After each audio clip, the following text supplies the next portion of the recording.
కృష్ణా జిల్లా మచిలీపట్నంలో ఓ బాలుడు కిడ్నాపర్ల చెర నుంచి చాకచక్యంగా తప్పించుకున్నారు. హౌసింగ్ బోర్డు కాలనీకి చెందిన కోరేష్ కుమార్ 9వ తరగతి చదువుతున్నాడు. శుక్రవారం సాయంత్రం ట్యూషన్కి వెళ్తుండగా సైకిల్ పంచర్ అయింది. అదే సమయంలో గుర్తు తెలియని ఇద్దరు వ్యక్తులు ఇంటి వద్ద దింపుతామంటూ బైక్ ఎక్కించుకున్నారు. మత్తుమందు వాసన చూపించడంతో బాలుడు స్పృహ కోల్పోయాడు. రాత్రి 9 గంటల సమయంలో విజయవాడ పరిసరాల్లో ఓ వ్యాన్లో బాలుడు కళ్లు తెరిచాడు.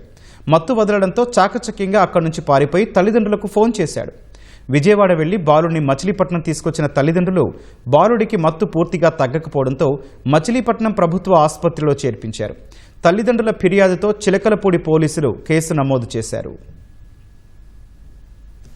నిన్న ట్యూషన్కి వెళ్తుంటే ఎవరో నా సైకిల్ మా ఫ్రెండ్ బుక్ కోసమని అటు వెళ్తే సైకిల్ పంచర్ అయిపోతే నడుచుకుంటే వస్తున్నా. ఇంటికి వస్తుంటే ఇద్దరు వ్యక్తులు ఏమో నాకు ఎవరో తెలియదు. ఇద్దరు వ్యక్తులు అక్కడ నేను దింపుతాను రా అంటే వద్దు ఇక్కడ మైలు వెళ్ళిపోతానంటే పర్లేదు ఎక్కమని ఎక్కారు.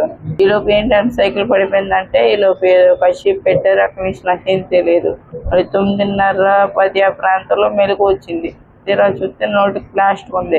నా పక్కన కూడా ఉన్నాడు. ప్లాస్టర్ తీసుకొని ఎక్కడ ఉన్నాను తీరా చూస్తే ఎక్కడ ఉన్నా నాకు తెలియదు. చీకటిగా ఉంది. భయం వేసి ఒక 2-3 కిలోమీటర్ల దాకా పరిగెత్తుకుంటూ వచ్చేస్తే డాడీకి ఫోన్ చేశారు.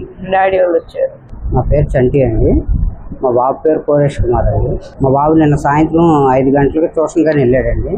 సైకిల్ పంచర్ అయితే నడిపించగలుగుతుంటే ట్యూషన్ దగ్గర దింపుతామని చెప్పి బండి ఎక్కించుకెళ్ళి ఏదో కచ్చి ముక్కు దగ్గర పెట్టేసి తీసుకెళ్ళిపోయారండి. ఎక్కడ తీసుకెళ్లారో తెలియదు.